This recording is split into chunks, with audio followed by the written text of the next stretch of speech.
Let me welcome you to the virtual version of the Broward Public Library Foundation's Book with Brunch. I'm Dorothy Klein. I'm the director of the Library Foundation, and I hope you are all doing well and staying healthy during this challenging time. I also hope that you are using the many resources of Broward County Library, from books, of course, to online movies and magazines and music, and lots of virtual programming. Here at the Library Foundation, we are supporting the SAT, ACT workshops for high school students right now. They are attracting more than 400 students at each session. These are so important for the future success of these kids. We are also supporting plans for the summer learning program and for a new workforce development program, which provide laptops to be loaned to job seekers at 5 of the library branches. Wow. So, I want to thank you as Library Foundation members for helping to make all of this possible. We are so pleased that authors Charles Todd and his mother, Caroline Todd, are with us today. They will be speaking with mystery fiction reviewer Oline Cogdill about all of their books, including their latest in the Scotland Yard Inspector Ian Rutledge series. And this book is titled A Fatal Lie. So let me introduce you now to Oline, who reviews mystery fiction for the Sun Sentinel and Publishers Weekly, among many other publications. An award-winning reviewer, she also has judged the Los Angeles Times Book Prize in the mystery thriller category for the past 3 years. Oline, I'll turn Book with Brunch over to you. Thank you, Dorothy. And thank you all for being here. Reading, I think, is more important than ever. And I appreciate you all supporting the Library Foundation, which does wonderful work, and the authors themselves. I have to say that as a critic, I'm not supposed to have favorites, but I have adored the novels of Charles Todd since they began them. And I have to say they and she and all that because it is a mother and son writing team. Charles lives in Palm Beach County. Carolyn lives up in Delaware. In Delaware. And they write the Ian Rutledge series and the Bess Crawford series, of which are set either during World War I or immediately after. They have published over 30 titles, including 2 standalones, several short story collections, and as well as several short stories. They have won, among other things, they've received the Mary Higgins Clark Award, the Agatha, the McCavity, and the Berry Award. They also have been nominated for the Anthony, the Edgar, the Agatha, and the Susan Dunlap Memorial. If you have questions, please put them in the chat below. And we're going to talk for about 40 minutes, and then I'll throw up questions to you all. Please write your question, but I'm going to try and call on you individually so you can actually ask them themselves. Their latest novel is A Fatal Lie. I reviewed it a couple weeks ago in the Sun Sentinel. Hope you all saw that. Carolyn and Charles, you always put such a spotlight on these often forgotten details about the Great War. And A Fatal Lie, it is about the Bantam battalions. And these were squads of men who were denied being able to enlist in the regular army because of their height restriction. I found that absolutely fascinating. What inspired you to write about this? Discovered, excuse me, when we discovered the while we were doing research for another book, and we thought, this is a very interesting idea. Now, you have to remember that in 1914, when the war began, the average height of men, this is a 70-degree weather, the average height of men was about 5'6", 5'7". But they had to limit the height of the men in the trenches because they felt that men shorter than 5'3", 5'2", would not be able to carry the loaded weapons that they went into battle with. They couldn't cope with the trenches, and they felt that this would be a problem for them. But the men who were that short really were upset, and they wanted to serve their country too. And finally, Lord Kitchener agreed to allow the Bantam battalions to be formed in Chester, and they expected only to have maybe 100 men. And they had enough for a battalion before they knew it, and then a second battalion was formed. It did well. They served their country, they cared about what they were doing as soldiers, and they were an asset to the war effort. And their insignia was the Bantam Rooster, because they fought like a Bantam Rooster.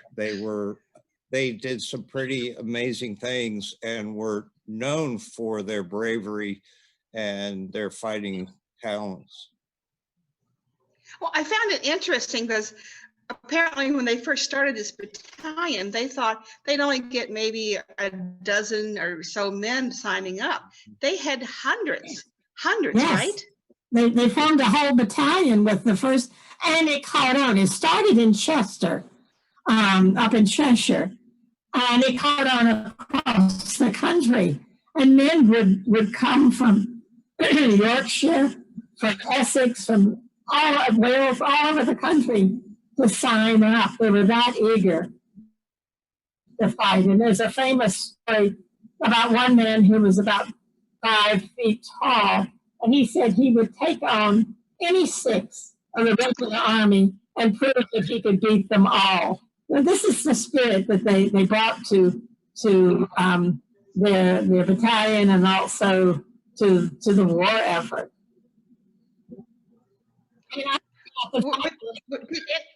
Go ahead. Think about the fact that I'm 5'3" and a little over, about 5'4". I would barely have made it into the regular army. So, and my sister is 5 feet, and she would have been in the Bantams. So it's interesting to see it in relationship to people you know. Were there any specific stories that leaped out at you about some of their instances, some of their battles? At first, they were thought to serve mainly in the quartermaster corps. They were to bring supplies, see to new weapons being brought up, and that sort of thing.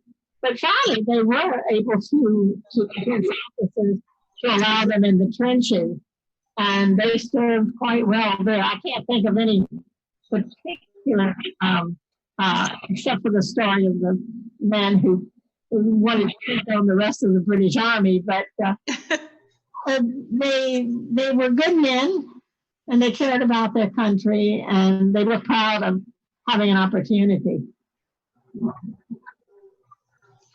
They didn't really break down actions. Specific battles and things like that were generally looked at on the regiment and divisional level, and not so much at the battalion level. There aren't specific stories about the individual actions. There weren't people that were, we tend to think of people like Sergeant York and those kinds of things that really stood out, but as a group, they were a substantial fighting force. A Fatal Lie takes place in Wales. I've never been to Wales. I feel I have been to Wales now after reading A Fatal Lie. What inspired you to set this book in Wales? Well, we had a bess in southern Wales, and you have to think about Wales as 2 different areas. In the south, it was coal that was king. In the north, it was slate. And we were up there. I'd been there before several times, but I wanted Charles to have a look at the area. And while we were exploring, we came across the aqueduct.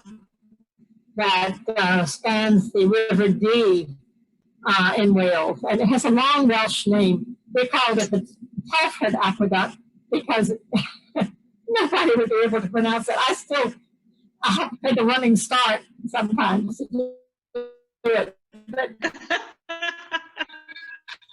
the aqueduct was very interesting. In the 1800s, industry needed new markets, and the state of the roads was such that getting goods from A to B was awfully hard.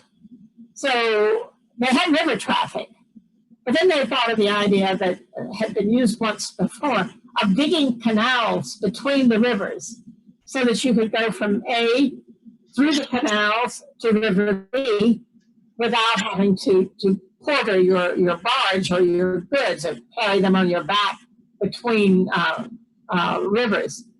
And this was a huge part of getting goods all over the country, out of the Northwest, out of the Northeast, the coal over in Yorkshire and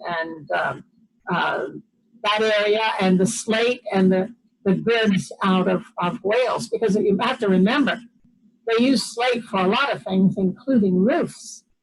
And so this was a big change.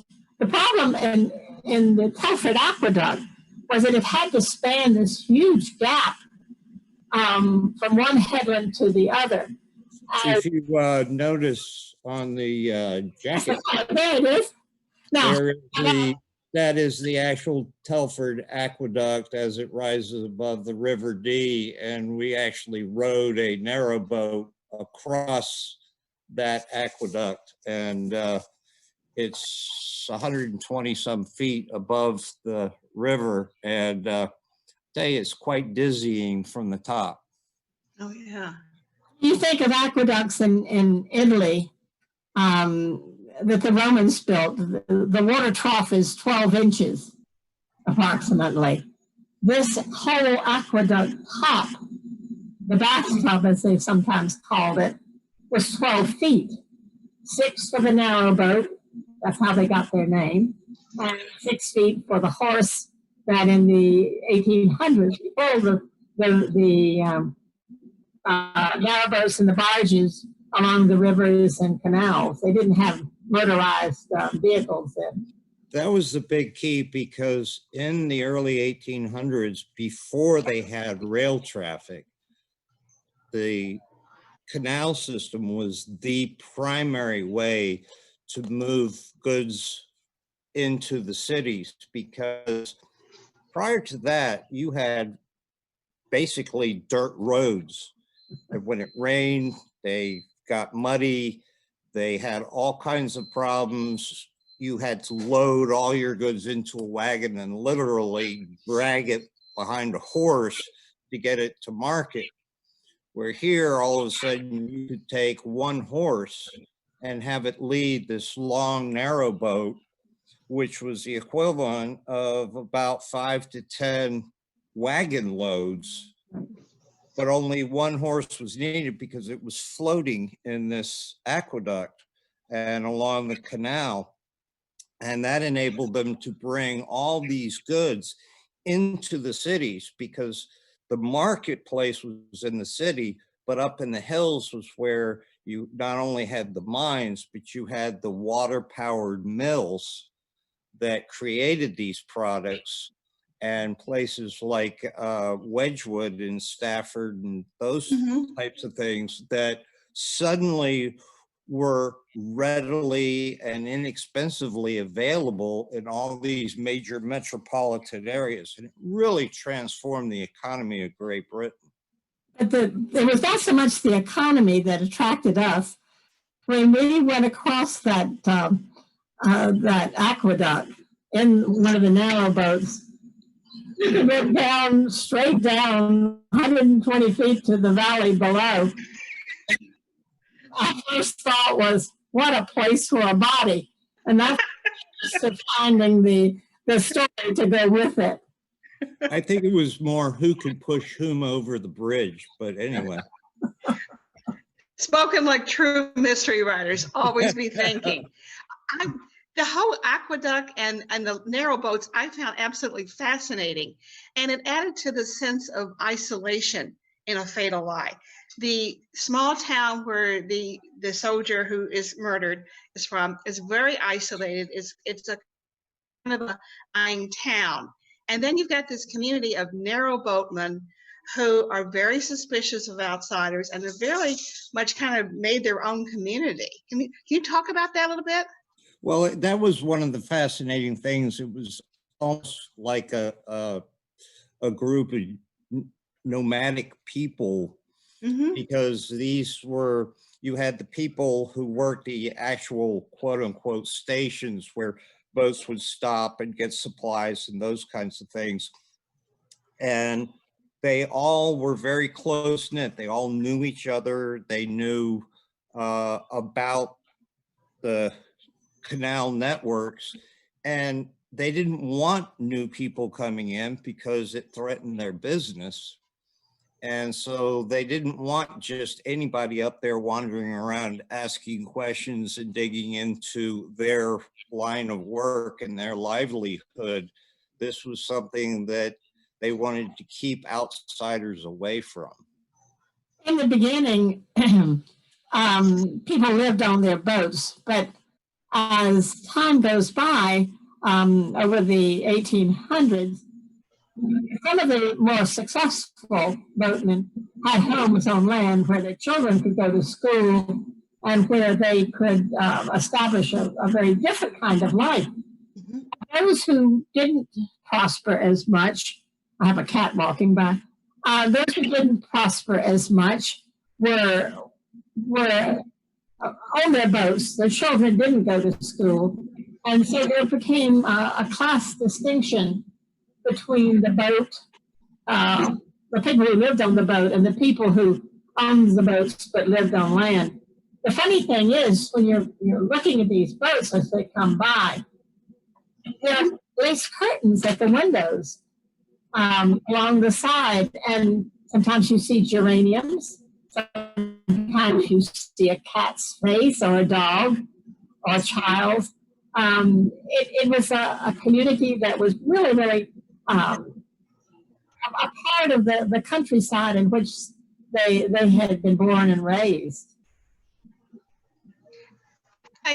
Back to your main character, of course, is Ian Rutledge, the Scotland Yard detective.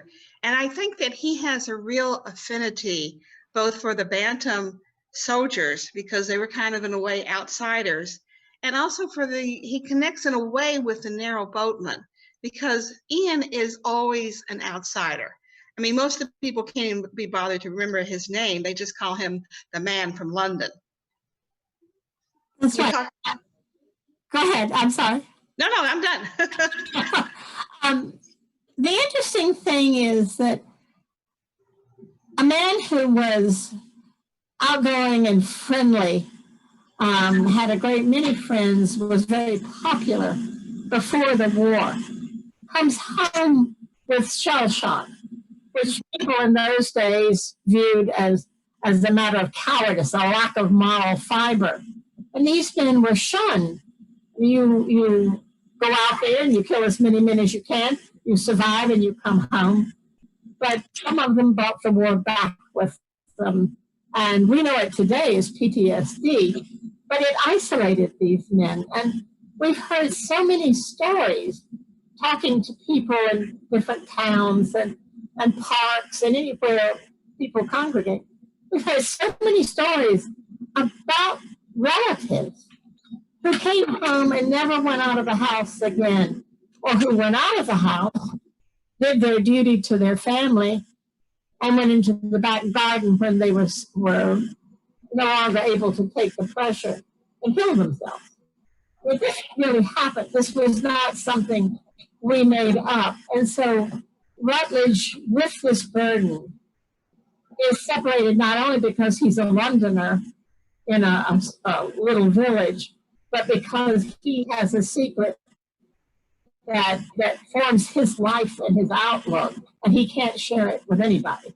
One of the really nice compliments that we get, along with the veterans who speak to us, are the people that say, I knew my father had served during the war, or my grandfather had served during the war, or whatever. But reading your books, I understand what he was going through a little better. And that means a great deal to us, because that means that we struck the right tone, because Rutledge's shell shock is not a gimmick. We wanted to make sure that we did a great deal of painstaking research to make sure that what we were presenting on the page matched the actual reality of what was going on in that post-war period.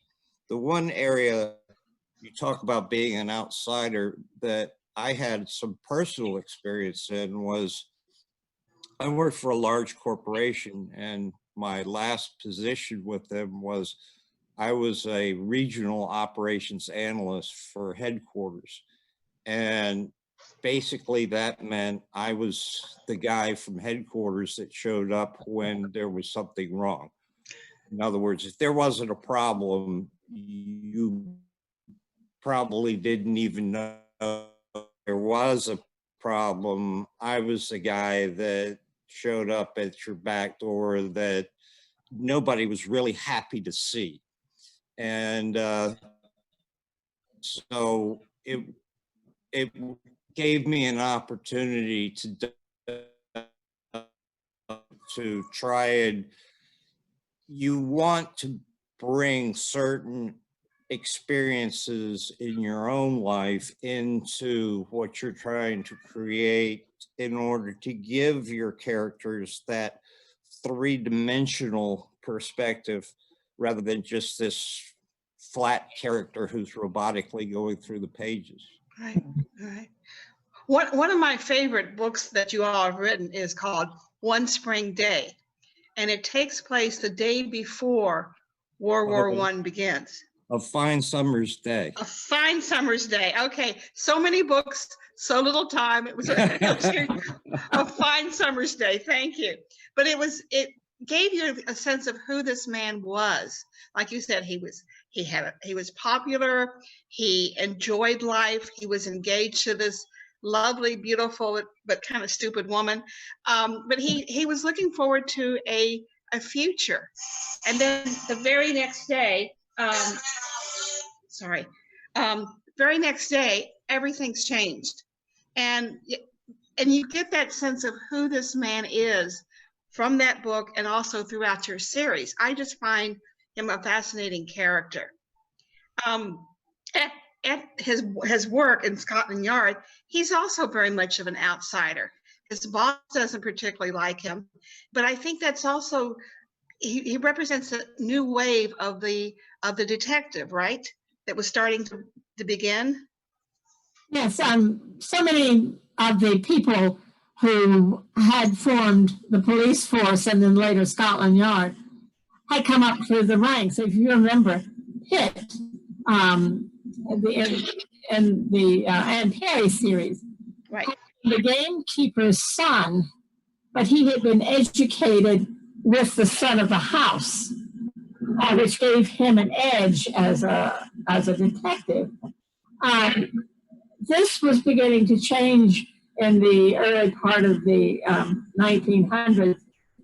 Men who were educated were coming in to take the positions that others had worked hard for, going through the ranks.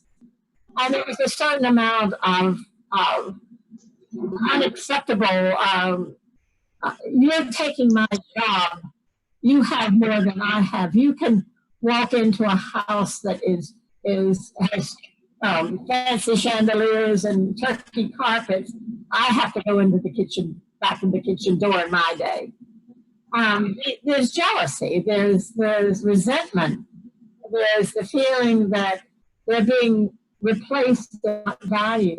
And Rutledge is the target of all of this, because he and quite a few of the others are college-trained men, not in criminal justice as they would be today, classics and other lines of study. And Charles, it's always fun to have a boss that's disagreeable is always a fun character to write. You had a few of those yourself, Charles. We've all had bosses like that, I think. Yes. A Fatal Lie is your 23rd book with Ian Rutledge. How do you keep this character fresh, and also his shell shock? How do you keep that fresh as a character development? Well, a lot of it is our approach to the entire series has been pretty much one book at a time. Mm-hmm. We think of each book as an individual mystery in and of itself. And we get input from a variety of sources, from traveling the land and seeing things like in A Divided Loyalty, The Standing Stones in Avesbury, or The Pale Horse down in Uffington, which is not too far away from there, that key up something, or we'll see an old photograph, or sometimes we just have an idea of, we were in one town and saw a cathedral and looked at the bell tower and said, we should put a sniper up there. So we did. But by looking at it not as, okay, we're picking up where we left off, where do we take him next? And more from the point of view of, what is a mystery that fascinates us and has some level of a new approach, something we haven't tried before. And it's kind of scary as an author. It's nice to be able to slide back into that comfortable setting and certain things that are already established. And so when you try to look into each book as a separate entity in and of itself, we take it as a challenge to say, okay, we pulled that one off. Let's see if we can pull this one off. The more interesting thing is every book starts with what we call the idea. We see something, for example, in the Black Ascot, we saw the Black Ascot photographs from 1910. Avebury, we were there with the Stones. We look at these and we think, now, what's different about this? Turn it on its head, look at it sideways. How can we take this and find something new to say about it? Not just everybody knows the Stones, everybody's comfortable with the Stones. How do we make a mystery out of that? Instead, we look at it and say, what is there about this one particular stone or this one particular aqueduct? And that leads into something more interesting, something that we haven't explored before.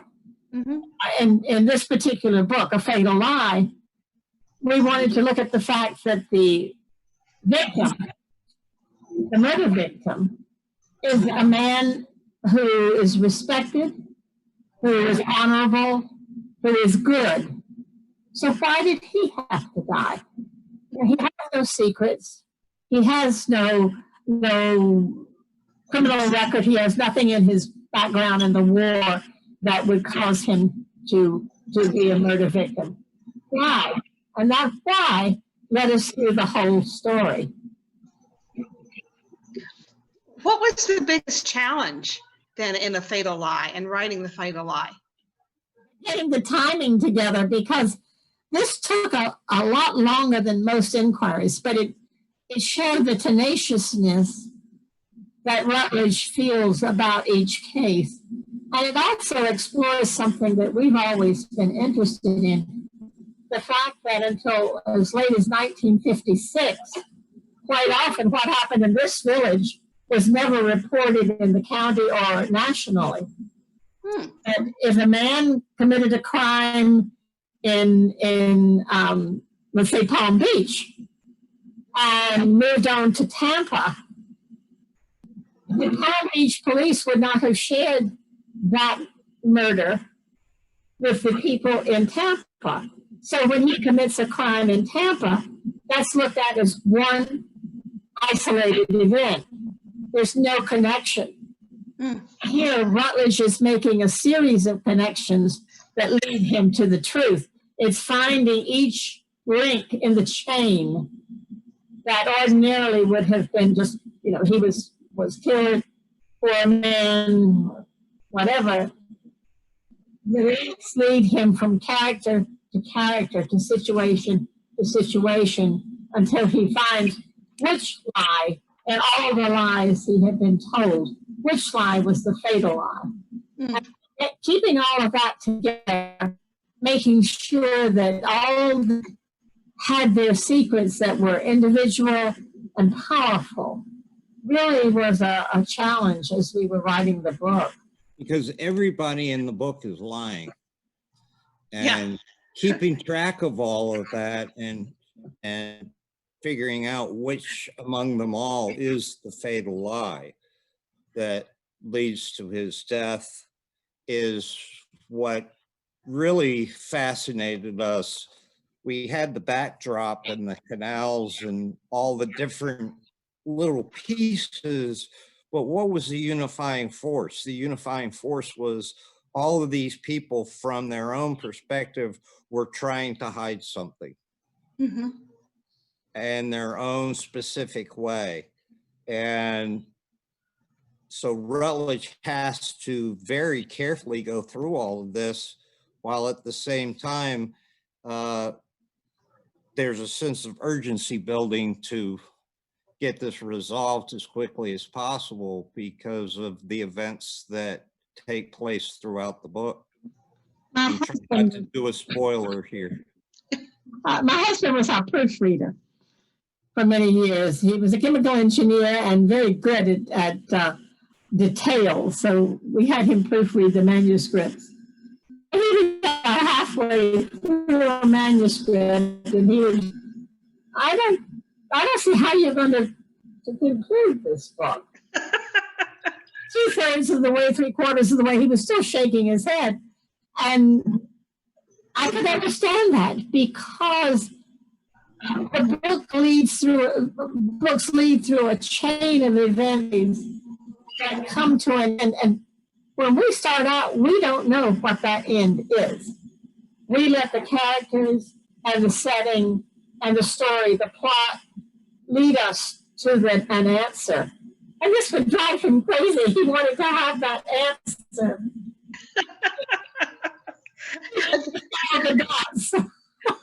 That must be the engineer in him.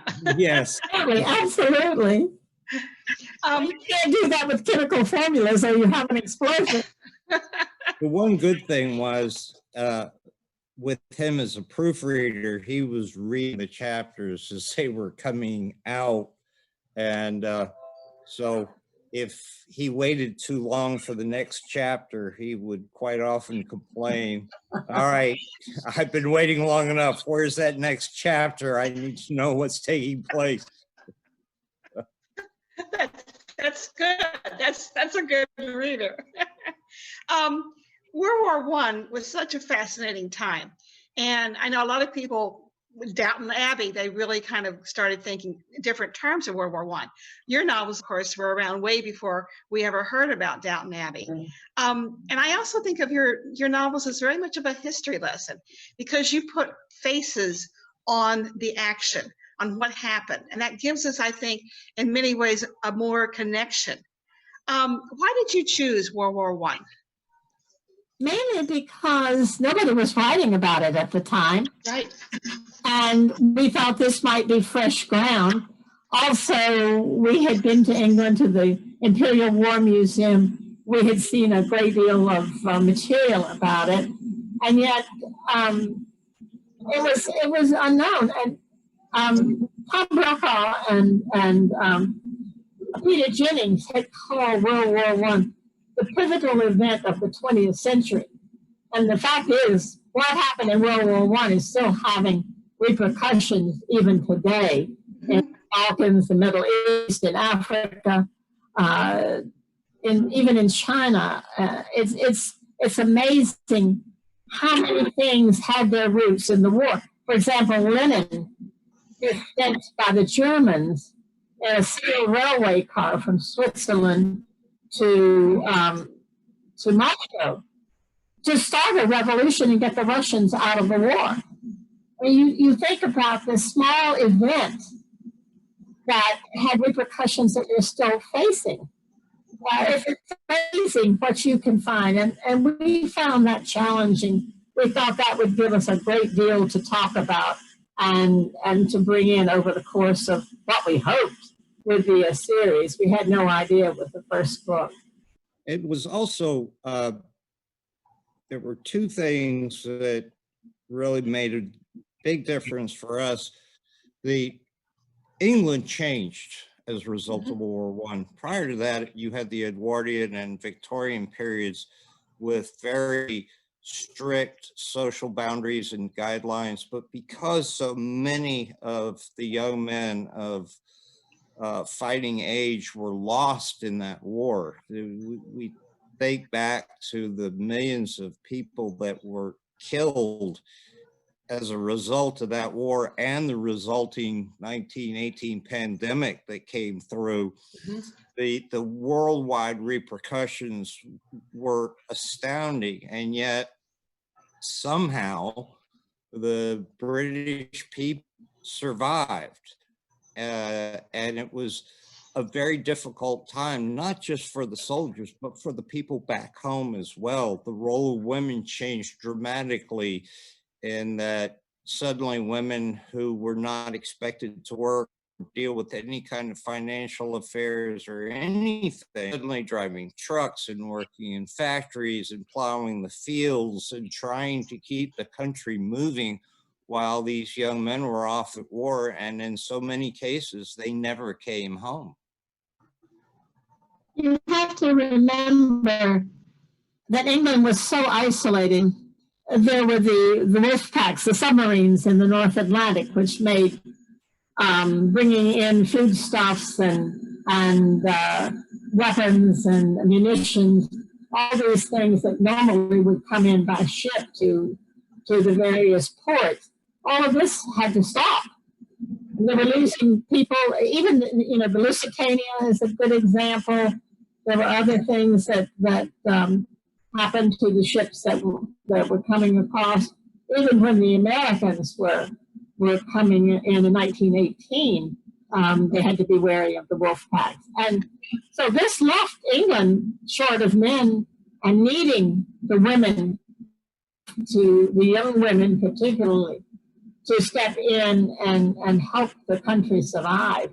And it was that sense of the woman's perspective of the war that after 10 books in the Rutledge series, when we felt reasonably comfortable handling the Rutledge series, that we decided to take on the Bess Crawford series to show that woman's perspective on the war from the point of view of Bess Crawford.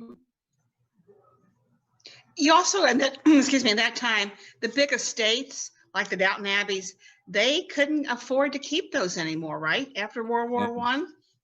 Well, so many people died, they had to pay heavy death duties for the death of the men who owned it or the sons who were to inherit. And this took a tremendous toll.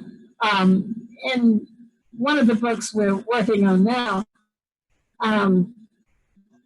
lost her husband in 1910, paid the death duties for him, and then during the war lost her son and had to pay the death duties for him. So these estates were strapped. They had no staff or very little staff. There was no one to run the farms. For the first time, they brought in mechanized tractors, a Ford.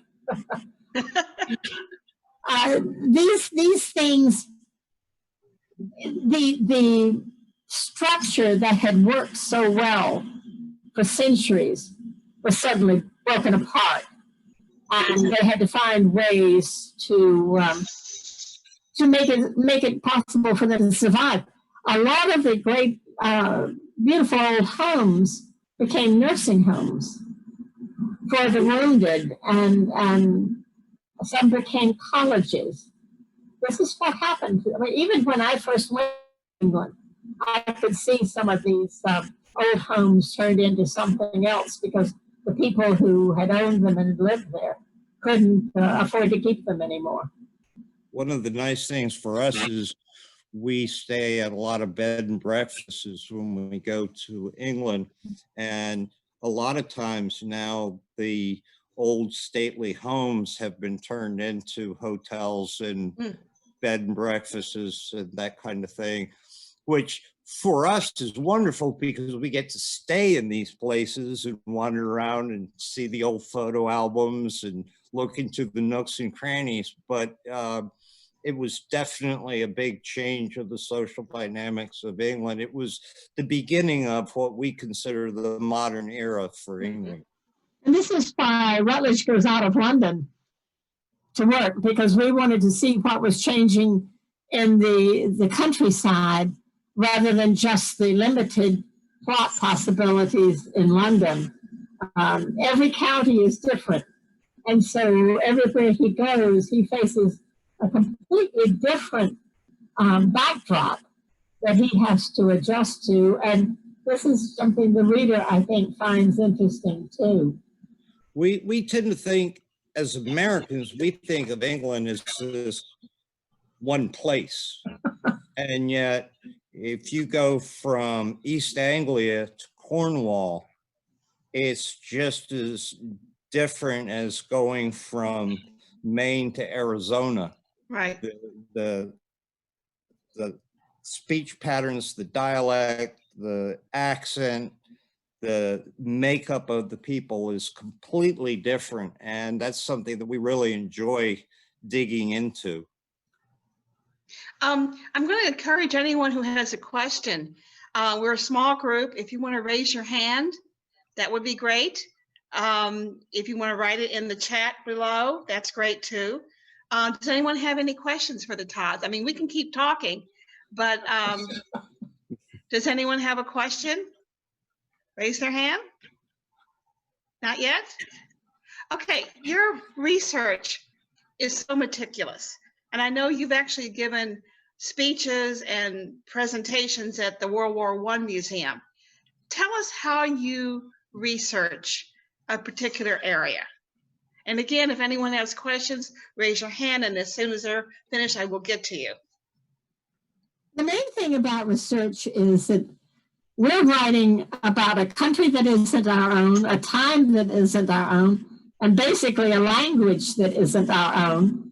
And so we had to go into the past, look for materials that had been written at the time, not materials that are written today, because in many cases those were hindsight, and the people of the day would have had no idea of the conclusions that had been drawn.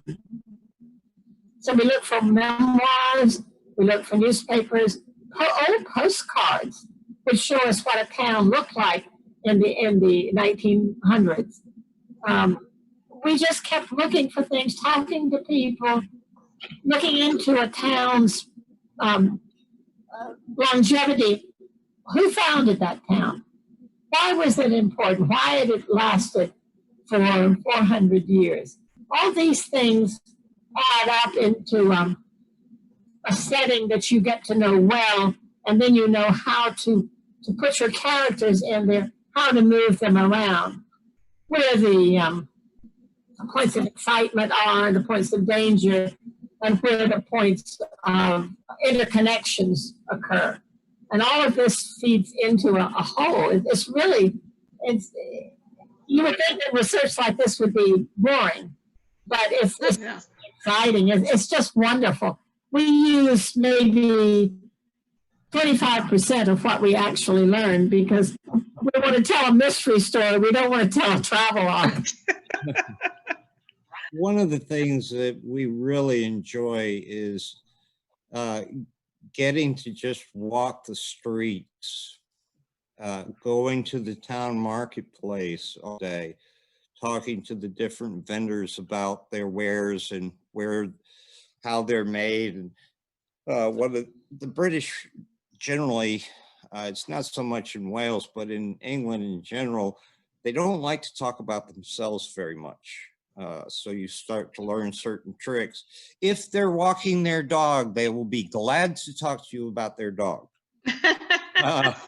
Everybody loves their dog. You walk up and start petting their dog, and all of a sudden they warm right up to you. But you don't walk into some town with this swagger that, hi, I'm an author and I'm going to set a mystery in your town. No, you're there to listen and to learn and get a feel for the people. And sometimes, unfortunately, we may pick a place that on paper or in doing some research sounded like the perfect place, just what we need. And yet when we got there and spent some time in that particular town, there was no real character to it. In a lot of cases, it's where that town has become a suburban area of a major city, where this town might have had a lot of character a long time ago, but now because of its proximity to a Birmingham or a Manchester or a London, it has now become a commuter village, so to speak, and you can't really get the feel for the character of the town. And then you turn around the next day and wind up in a perfectly lovely spot that has all kinds of fascinating things to dig into just because you made the wrong turn somewhere. That's right. Go ahead, Carolyn. No, I was just saying he was right. It's fascinating. The English roads in the countryside are not straight. And so you wind up many times in places that you never expected to get to, because this road leads here and this one goes here, and all of a sudden ahead of you is the ruin of a castle or a pub that is picturesque, and you stop and you think, oh, let's look into this village. And the roads aren't very wide either. There've been numerous times when you have to back up quite a distance to get to a spot where you can actually negotiate two vehicles on the same road, because when you've got hedgerows and ditches on either side of the road, you can't exactly pull off and let somebody pass. Yeah, but I know you've used that before in the books too. I'm sorry, Carolyn, you were going to say? this is why Rutledge drives his own car, because it's so hard to get to in that day and age, so hard to get from place to place or to do it in a timely fashion. Many times we have to shorten the length of time it takes Rutledge to get from A to B, from London, say, to Chester, because it'd be very boring for the reader as he spends 3 nights on the road. We shorten it so that we can keep going with the story, but these are the things that make a difference, and one of the reasons why he has his car, besides his claustrophobia. It allows him to get to places that on a bicycle it might be hard to get to. And I love the fact that his car was the kind you had to crank up. You just don't turn the engine on. He has to crank it up. I mean, that gives you such a sense of what he has to go through. You don't realize it, but the brake is outside the body of the car. You reach outside to pull the brake. That's right. Beside you. We've ridden in that car many times, so we know it quite well. Again, does anyone have questions? I mean, it's a great group, and please, if you raise your hand or put something in chat down there. Otherwise, we'll just keep going for another 5 minutes or so, if that's okay with everyone. Okay. When you talk to people, you don't tell them you're working on a book, obviously, right? No. Mainly, the main thing is that people would freeze up. I tell you the story of trying to take a picture of a church in a small village. And I wanted the tower, so I was backing up. And just behind me was a row of fencing that separated the little gardens of the houses that were on that side of the street. And I was looking around for a way to get a little further back, and there was a gate open up the road about 2 houses up. And I thought, oh, I'll just step into their garden there, 2 or 3 feet, and then I can get the steeple, the tower. Well, the man who lived in that house must have been watching me, because all of a sudden the door opened, he came out and shut that gate so that I couldn't come into the I mean, you have to be very careful, and you can't sit at dinner after a long day and say to your son over the soup, oh, let me tell you, I found the perfect place to hide a body, because all the people around you will start to stay. I was at a mystery conference once, and several of us were in the elevator, and somebody said, did you hear the poison panel? That was so interesting. And you saw the other people in the elevator kind of move away from Absolutely. Those poison panels are wonderful. Oh, they're great. They're great. Again, anyone have a question? Just raise your hand. What next for you two? I think Bess is coming back this summer. Coming out this July summer. 6th. An Irish Hostage comes out July 6th. For those of you that are familiar with the series, you don't have to have read this book, but at the beginning of the Bess Crawford series, when the hospital ship that she's on hits a torpedo or mine and begins to sink, she helps rescue a young Irish nurse whose legs are badly damaged, and Bess promises her that she will dance at her wedding. And so now she's getting married, and Bess is going off to Ireland to participate in the wedding. And yet some of the issues that came up during the Troubles in 1916 have not exactly gone away. So it sets a challenging time. The next Rutledge that will come out in February is with our publisher now and beginning production. And so actually we are working on the Bess that will come out next year. It's kind of dizzying. You know, I really encourage everyone here to read their books. They're very character driven, and you really learn about a history you may not have known. Carolyn, your cat keeps coming to you. My dog keeps coming to me. So I keep. I think we're about out of time, Dorothy.